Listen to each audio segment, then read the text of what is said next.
chanting and following these 4 regulative principles, being initiated, all of that. Yeah, my parents did that. There's one person I know of in America. No, I don't need to be initiated. I'm a Guru Kuli.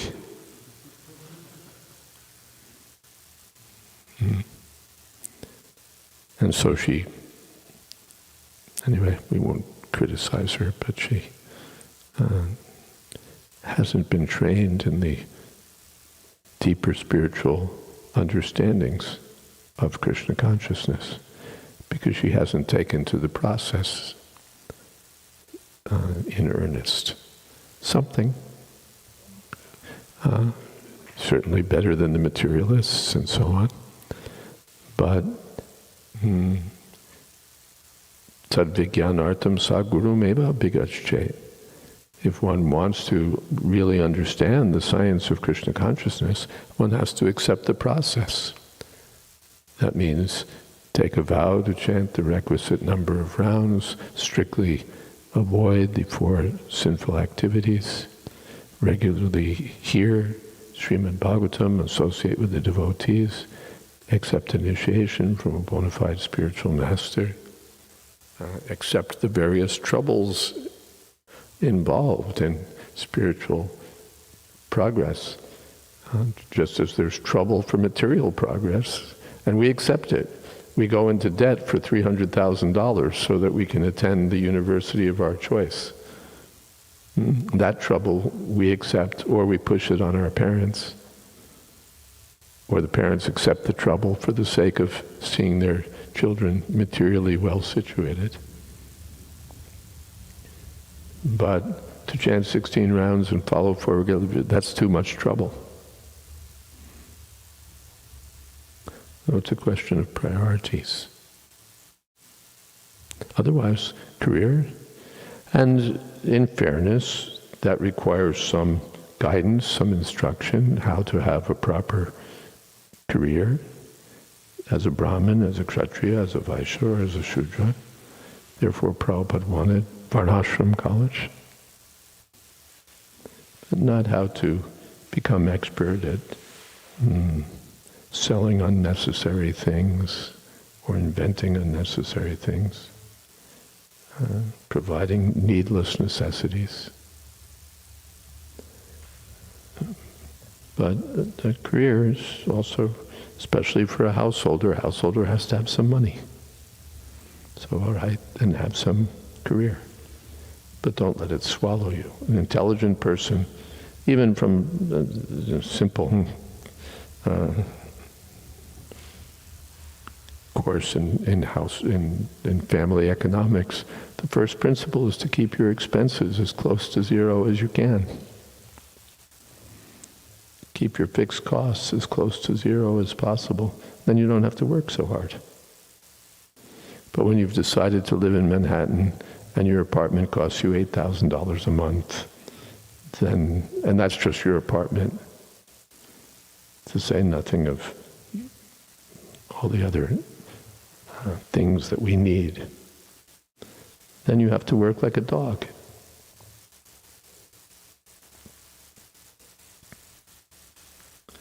There's a novel I happened to look at briefly, and there's the protagonist is a high ticket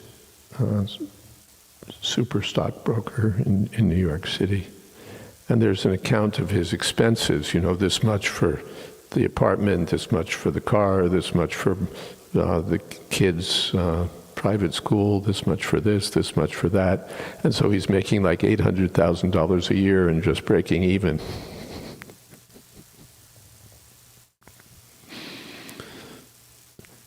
I don't remember the actual numbers, but it was, some serious amount of money. And he was just making enough to get by. So in this way, we increase unnecessary necessities and increase our expenses, and then we have to be always in anxiety. sada samudvigna tiyam asatgrat, because we're grasping for something that's not real. So simpler way, this is just simple intelligence. Keep your expenses as low as you can. Then you don't need to work very much. Prabhupada said simple living, then high thinking. But if you have high living, then how can you can't do the high thinking because you're too busy. Where's money? Where's money? Where's money? How are we going to pay for this? How are we going to pay for that?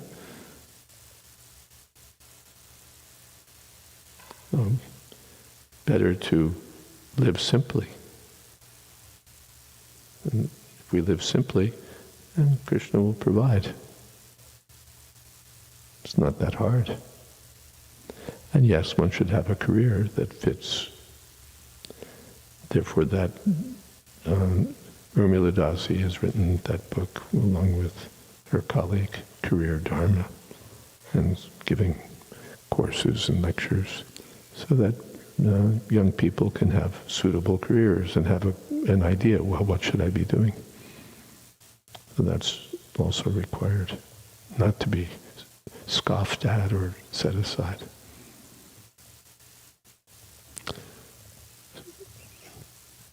Anything else?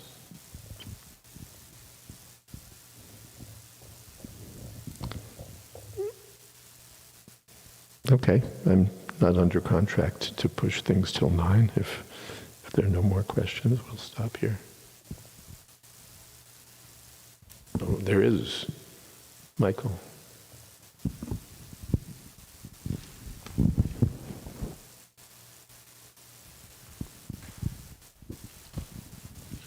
Hare Krishna Maharaj.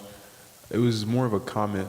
I just wanted to appreciate how in the purport Prabhupada talks about how Dhruva Maharaj didn't have to do austerity just to see the planets. Just by going to Vaikuntha, he was able to see. You have to speak a little louder and more clearly. At least for me, I couldn't get it. Prabhupada writes in the purport about how Dhruva Maharaj did something or other. Sorry. How just by going to Vaikuntha Loka, he was able to see all the other planets just by going there. Yeah, if you go to Vaikuntha, you'll see all the other planets. Just say if you preach, you'll see all the cities. You know, devotees have seen so many places that the karmis save up their money to go to and visit. And the karmis, all they see is, ooh, there's this, ooh, there's that. And they buy a postcard and have their picture taken. And, what is it? But the devotees who are preaching, they go to Rome, they go to Paris, they go here, they go there. They see this, they see that. And it's not very important for them. What happiness will there be in seeing the Taj Mahal? Oh, we saw the Taj Mahal. What did you see? Oh, we saw the Eiffel Tower. What did you see? And what value? But the devotees, they go everywhere to serve Krishna, so they automatically see all the other stuff, and they get the real perspective on it. That it's just another place that's hyped up.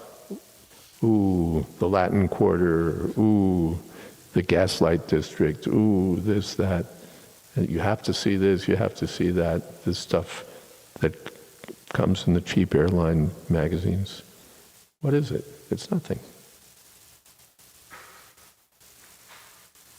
It has no lasting value. It doesn't really, but people check into a hotel for $100 or $200 a night and spend money on this or that, especially gambling. These days, I was just in South Africa. In the course of a year since I've been there last, just the hype for gambling has gone through the roof. Posters everywhere for this casino and that casino and online gambling. Huge industry. That's somebody's career. How to make other people miserable by tricking them into gambling away their money and imagining that they're going to be happy. Is this a necessity of human life? Without playing a slot machine, my life is wasted. That people are such fools. What are they doing? But that's taken as normal. If you blow $1,000 just on accommodations and food at some gambling resort, then that's normal. And if you get up at 3 o'clock in the morning to chant Hare Krishna, oh, he's weird.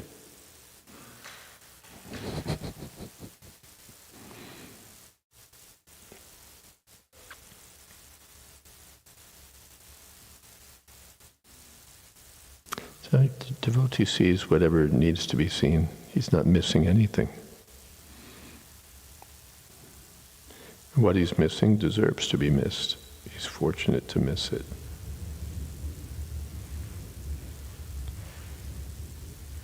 But he sees it as it is. The fool sees the casino as some place for enjoyment. The devotee sees this as a place for trickery and losing your money and spoiling your mind and intelligence.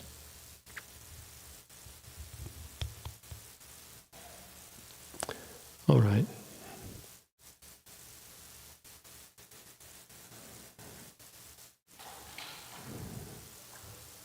Did you have a question? Kanagopal, I thought I saw one.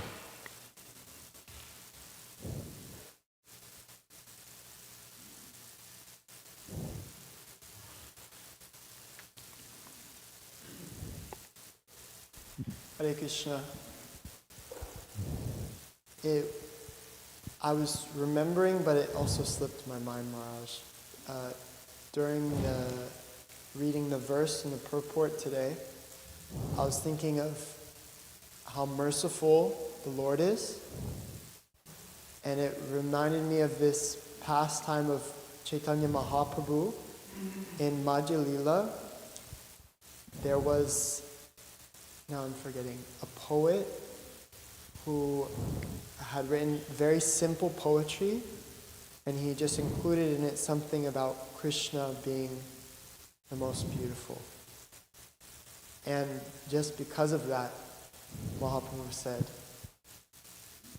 your whole village is liberated just because you wrote that.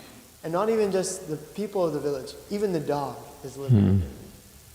And it was just reminding me of this, how merciful the Lord is to his devotees and to those who have some influence, say, in their life, like parents or children as well. Thank you. Srila Prabhupada ki jai, Samaveta Bhakta Vrinda ki jai, Gaur Premanande, Hari Hari Bol.